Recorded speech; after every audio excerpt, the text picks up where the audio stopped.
Alors, je me prénomme Philippe.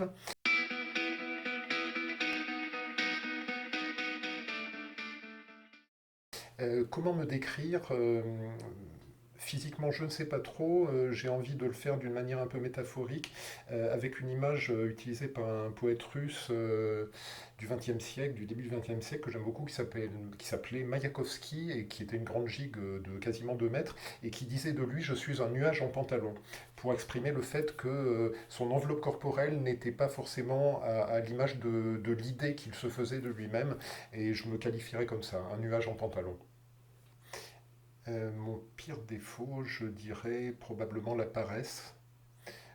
Quoique c'est un défaut qui, mine de rien, met en œuvre beaucoup d'ingéniosité, beaucoup de malice, beaucoup de réflexion, d'anticipation, parce que pour être un vrai paresseux, il faut le penser en permanence et élaborer des plans qui demandent, mine de rien, beaucoup de travail. Mais je pense que c'est ça mon principal défaut, la paresse, sans doute. Ma principale qualité, c'est la curiosité, je crois. C'est, pour moi, c'est vraiment quelque chose de majeur. Je veux dire que la curiosité ouvre toutes les portes. C'est un passe universel. Alors après, il y a des portes, on regrette de les avoir ouvertes, mais je pense qu'il vaut mieux avoir des regrets que des remords. Alors, le mot peine m'évoque quelque chose. Je pleure très très rarement au cinéma, à la télé, enfin devant les films, les séries. Non pas que je sois insensible, mais bon, ça se manifeste pas par des effusions lacrymales, sauf une chose principalement, c'est quand il y a des scènes dans lesquelles on joue avec l'innocence des enfants et on profite de l'innocence des enfants.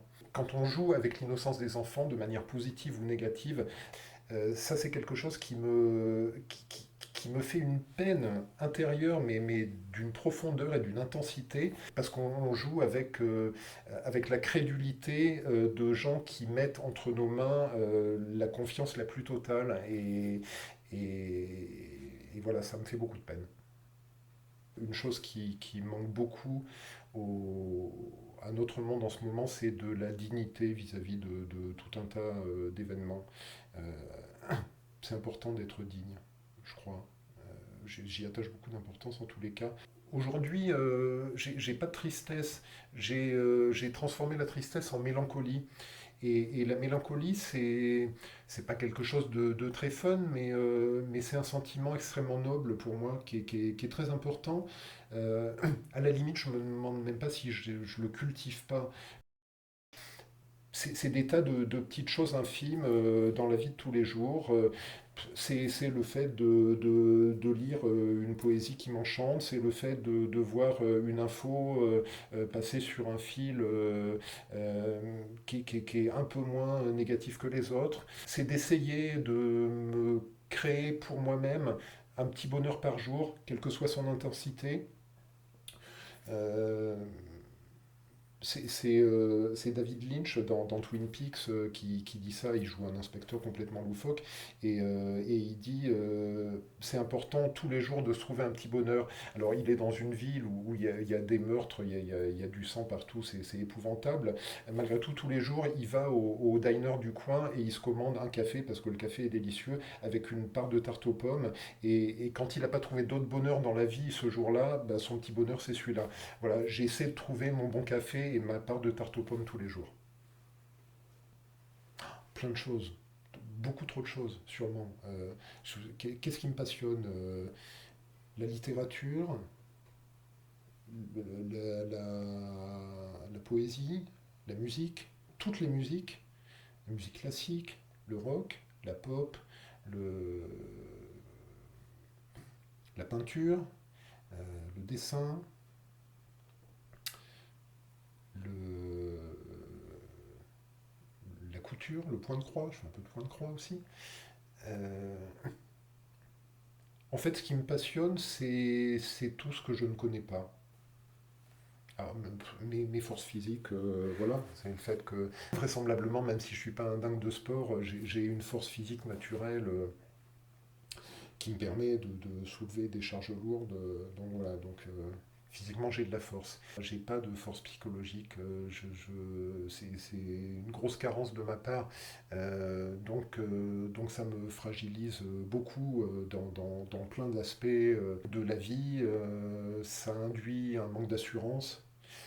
Ça induit cette illégitimité apparente dans un monde adulte. Ça participe de mon hypocondrie aussi, je suis hypochondriaque, mais vraiment, c'est-à-dire je suis persuadé en permanence d'avoir une maladie mortelle qui pend au-dessus de ma tête comme une épée de Damoclès. Je pense qu'au fond de moi, je n'ai jamais acquis et enraciné une crédibilité d'adulte. C'est-à-dire, j'ai 52 ans maintenant, je ne me sens toujours pas légitime dans un monde d'adultes. Je n'y arrive pas, je ne peux pas. C'est pas une façon de me rajeunir, de considérer que je suis encore jeune, pas du tout. Je pense que c'est aussi quelque chose qui altère considérablement les échanges que je peux avoir dans la vie de tous les jours avec les gens qui m'entourent.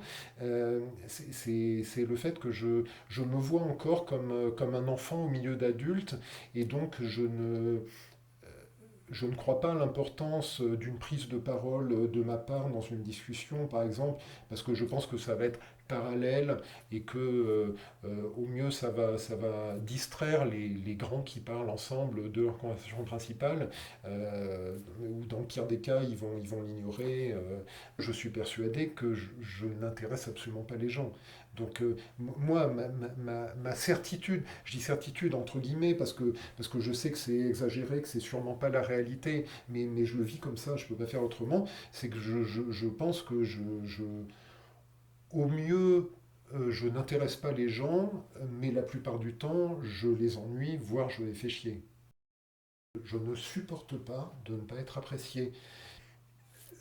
C'est vicieux au point que je ne supporte pas de ne pas être apprécié, y compris par les gens que moi je n'apprécie pas. Pour autant, je ne travestis pas ce que je suis intimement pour aller dans leur sens, pour qu'ils m'apprécient. Je fais aucune concession dans ce domaine-là, ce qui est encore plus compliqué. C'est-à-dire je suis sans concession, je suis ce que je suis, je viens avec mes valises, mes casseroles, je les pose et je dis voilà ce que je suis et il faut que tu m'apprécies.